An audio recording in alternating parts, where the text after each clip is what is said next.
Hello everybody, my name is Brandon. Welcome back to Cinefessions, where we talk all things media. So I am here today because I have a really cool book haul for you guys. So just this past weekend, my family and I ended up going out to this festival that they have here in my city virtually every year. And there is one reason that I always look forward to this, and it's because in one of the tents every year, there is this person who has tables filled with books. So I'm talking like 4 8-foot long tables that are just stacked with books. It is crazy. And it was probably twice as much this year because of the fact that we had, the pandemic last year. So obviously it got canceled. So there were so many books on this table. There was books underneath the table in boxes where I found a couple of things. Like, it was crazy, but I love doing this every single year. And the best part about it is that the books are super cheap. They're basically giving them away. So it's 50 cents a book, or you can get this big, giant, plastic shopping bag filled with books, which I'll say it's not like a Walmart sized bag or like a Kroger sized shopping bag. This is like probably 1.5 times that size, and you can fill it to the brim, fill it till it explodes, and it's only $3 to fill it up with as many books as you want. So it's a ridiculously good deal. Honestly, they're probably just trying to get rid of them for the most part. Like, I don't think it's a bookstore or anything like that, because they never hand out cards or have any advertising, which if you were a bookstore, like, why wouldn't you do that? So I think it's just, things were donated to the church or the festival, whatever it is, and they're just, trying to make a little bit of money off of them. So every year I go crazy. This time around was probably my best time, though. I ended up filling 3 bags filled with just random books. And so I want to share with you guys everything I picked up. But because I did end up grabbing so many, there's about 40 books in total. I am going to break this down into 2 different videos just to keep it a little bit more manageable for me to film, and hopefully a little bit more manageable for you guys to consume if you're interested in my book hauls. So yeah, today I have half the stack. So we're going to be looking at a bunch of like sci-fi, some classic sci-fi in here, a little bit of horror. There's going to be some media tie-ins in this, as well as some middle grade and young adult horror. So it kind of runs the gamut, whereas the next haul is basically going to be like adult mystery, adult thriller, and Stephen King, because I found some really cool Stephen King books that I wanted to share with you guys. But yeah, like I said, today is what I just talked about, whatever, classic sci-fi, middle grade horror, media tie-in, things like that. So hopefully you guys will enjoy these videos, and if you do, please give it a like down below. That really does help me out. But with that said, guys, let's not waste any more time at all. Let's dive right in to my festival book haul, part 1.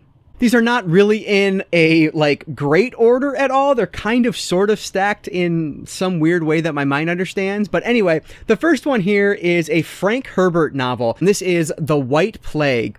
And the cover looks very there's not a whole lot going on, but you can see it's a city down there, and it just looks interesting. But basically, this is about this scientist, I guess, whose wife and children are killed in a bombing incident.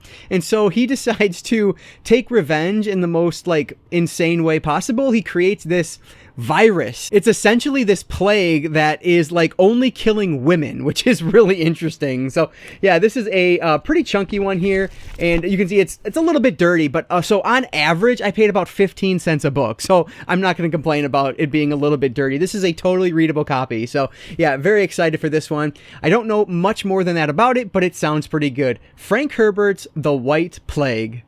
Next up is another one in a similar vein, at least the era, I guess, but this is The Swarm by Arthur Herzog.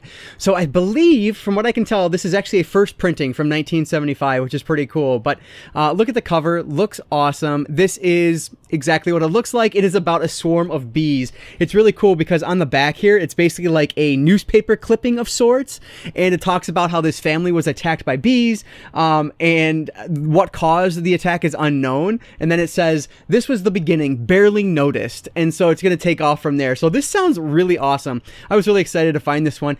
Frankly, I don't know. I was going to mention this and then I wasn't, but is this from Paperbacks from Hell? Because this sounds familiar to me, and I've read Paperbacks from Hell, I think last year, and I wrote down a whole list of books that I wanted, but I haven't really referenced that in quite a while.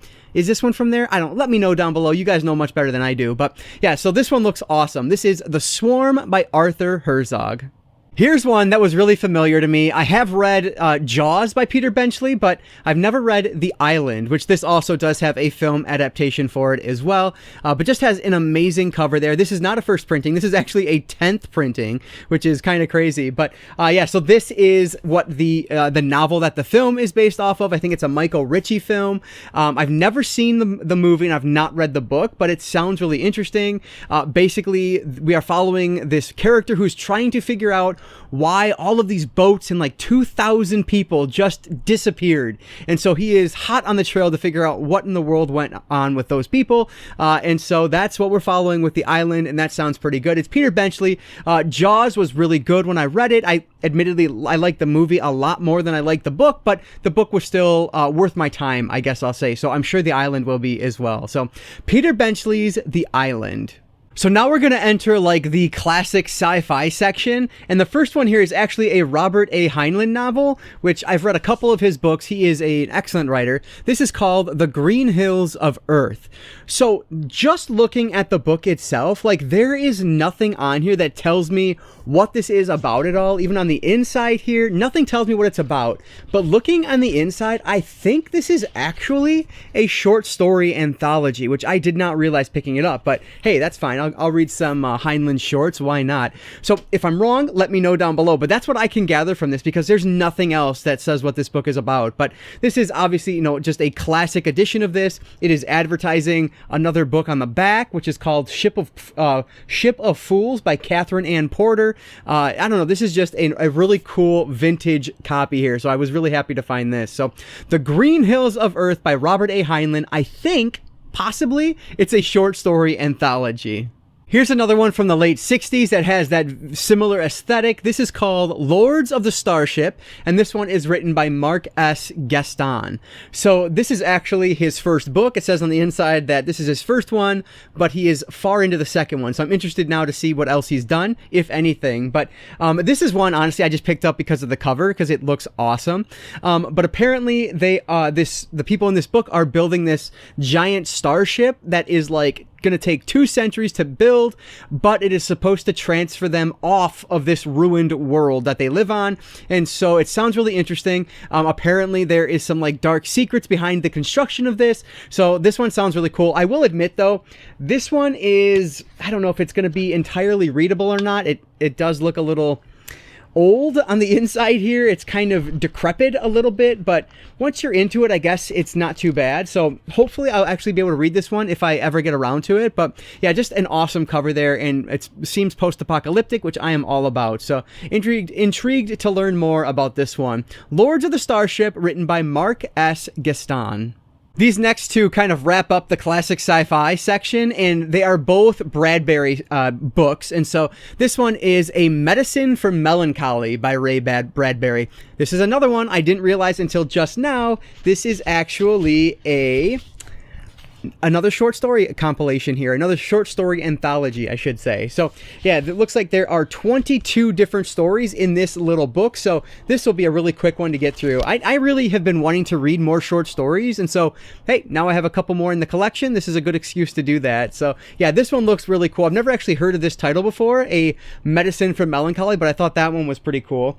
And then one that I've actually read before, from this same, let's say, a masterwork of fantasy. It's from a Bantam book series, but this one is The Martian Chronicles, and this is a really, really great classic sci-fi book that I wholeheartedly recommend. I read this one maybe 2 years ago now, and I thoroughly enjoyed it. I would say, I think like Isaac Asimov's Foundation is, I don't know, maybe the one I enjoyed more, I guess, but and maybe that's not true either, because Foundation, I wasn't expecting it to really be what it was. I don't know. They're both excellent. It doesn't matter which one was better, because they're both books I thoroughly enjoyed. But this one here is definitely a great book. So very happy to have this one in the collection. I never owned it before, and now I have this one, which I believe these are like 60s copies of this. Oh no, this is from the early 70s. So yeah, it's just cool to have both of them in the same line. They look really nice together. So what is this one? A Medicine for Melancholy, and then The Martian Chronicles, both by Ray Bradbury. And so those are all the like classic sci-fi that I picked up. Okay, so that was a total lie. I still have 2 more that I put into like the classic sci-fi section. I don't know how I didn't see them sitting right there. But anyway, both of these are Arthur C. Clarke novels. The first one here is called Imperial Earth, which has a really cool step back cover there. I think that looks awesome. So basically, we are in the year 2276. We are celebrating America's quincentennial, is what it says on the back here. And we are following this ruler of Titan who comes to planet Earth because that's where his ancestors are from, and he wants to have a son. And so that's the story we're following here. I'm sure that's going to be pretty interesting. And then the other one, also from Arthur C. Clarke, we have Childhood's End, which is a very, very famous Clarke novel, probably second only to 2001: A Space Odyssey. So yeah, this one looks really good. I believe this is a Alien Contact film, if I'm not mistaken, which I am super intrigued to check out. Admittedly, I didn't really like 2001: A Space Odyssey. It wasn't at all what I was expecting, and I didn't enjoy it like I hoped I would.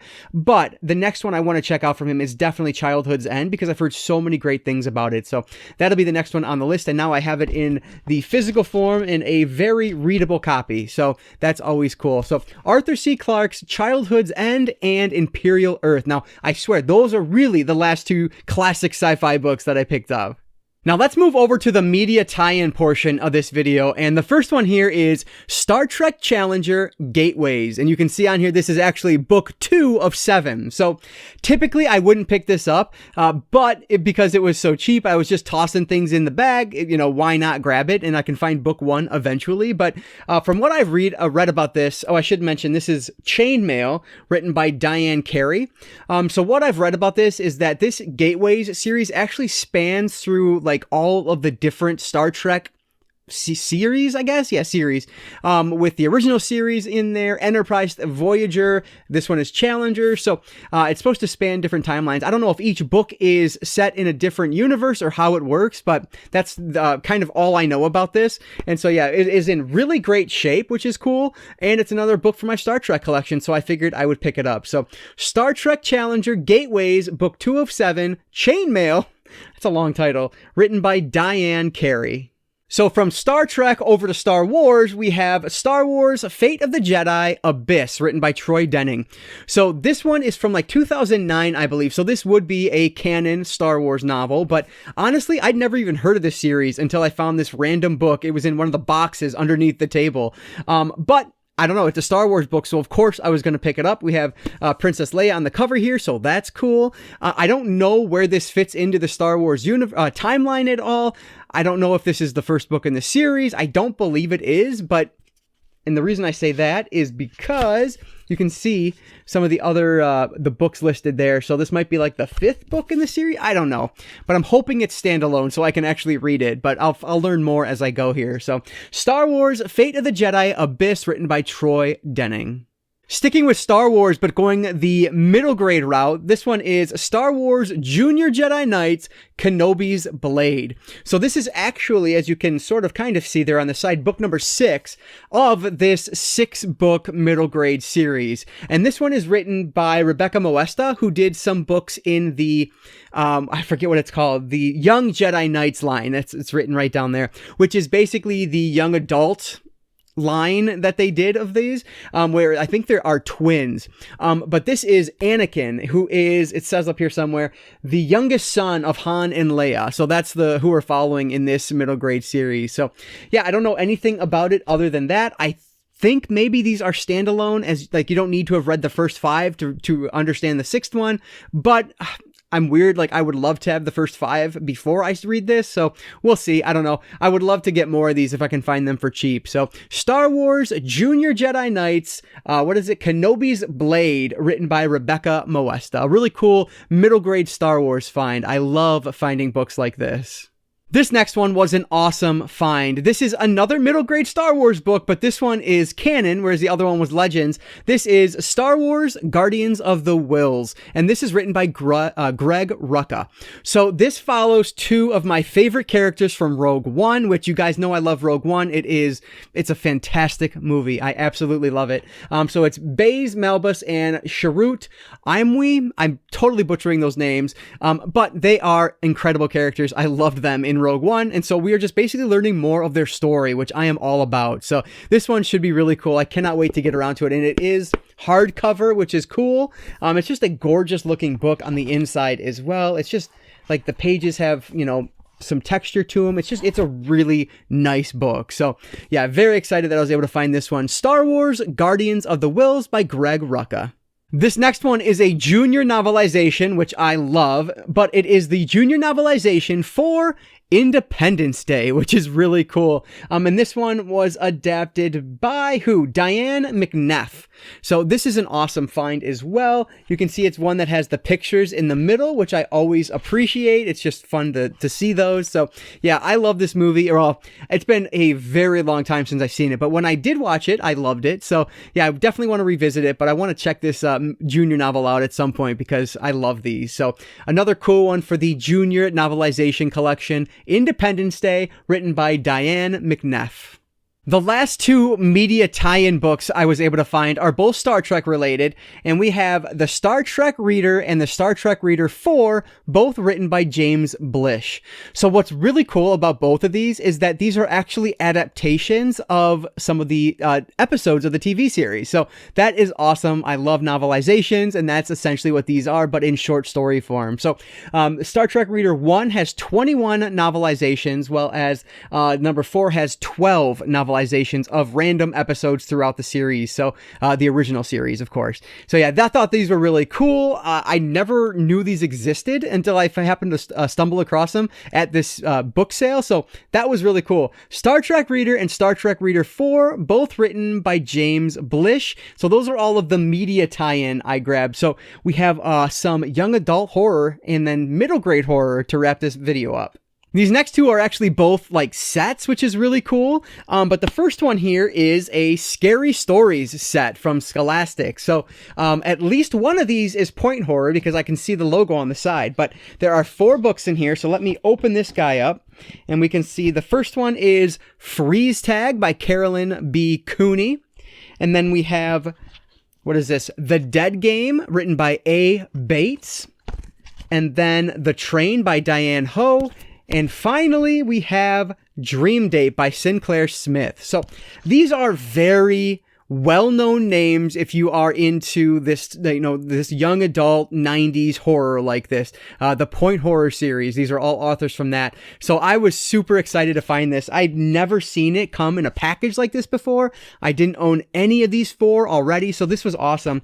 And you can see this one here, The Train, actually does have the point at the very top up there, if you can make that out. So I know that one's from the Point Horror series. I don't know about the rest offhand, but really cool books to add to the collection. So The Train by Diane Ho, The Dead Game by A. Bates, Sinclair Smith's Dream Date, and finally Freeze Tag by Carolyn B. Cooney, a 4-pack of young adult horror from the 90s, which I absolutely love.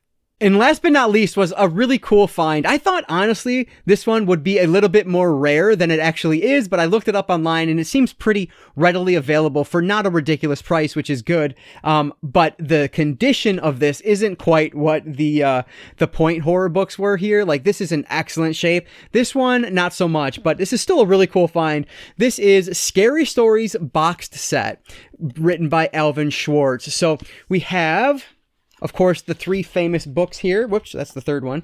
This is Scary Stories to Tell in the Dark, and these do have the original drawings in them, which is cool because I know at one point it was very difficult to find ones with the original drawings in it. You had like the reprint, which were a little bit more tame for younger audiences now versus in the 90s. But yeah, so then we have more Scary Stories to Tell in the Dark, and then finally Scary Stories 3. More Tales to Chill Your Bones. So I used to be obsessed with these when I was younger. I read them all the time. I think I never actually read number 3, but I read number 1 and number 2 a ton when I was younger. And so the fact that I have, all 3 of them in my collection in this form is really cool because I do actually have like an anthology that's one book, but it has all 3 of them in one, which is really cool. Brand new. I bought it from the store maybe, I don't know, 3 or 4 years ago now, but this one is just, I don't know, it feels more authentic because it is all of them separate. So I'll probably end up keeping this one and getting rid of the other one just because this one is a little bit more nostalgic to me. So I thought this was just a really cool find when I was kind of sifting through all the books at that sale. But yeah, Scary Stories box set, all 3 books in the Alvin Schwartz series. And that's going to wrap everything up for this video. All right, so there are most of the books. I didn't grab them all just because they were a bit too many to pick up. But yeah, just a really cool set of books here that I was able to find for, like I said, about 15 cents each, which is just ridiculous. I love going to that festival every single year because of the plethora of books that I know I'm going to be able to take home. So yeah, let me know if you guys have read any of these down in the comments below. Is there anything that I should put toward the top of the list? Let me know that as well. I always appreciate all of your guys' comments, so thank you so much for leaving those. I really do appreciate it. As always, if you guys did enjoy this video, please give it a like down below. That really does help me out. And like I always say, I don't just talk books, I talk all things media, be it books, movies, video games, graphic novels, manga. If it's media related, I'm interested in it, and if you are too, you might consider subscribing. And like I mentioned at the start of this video, this is only part 1 of a 2-part series, so definitely check back in the coming days for the second half of this video where I talk some Stephen King, some mysteries, some thrillers, and just kind of random books, which is always fun. So that's going to do it for today, guys. I just want to say thank you all so much for watching, and I want to encourage you to consume some media today. I'll catch you next time.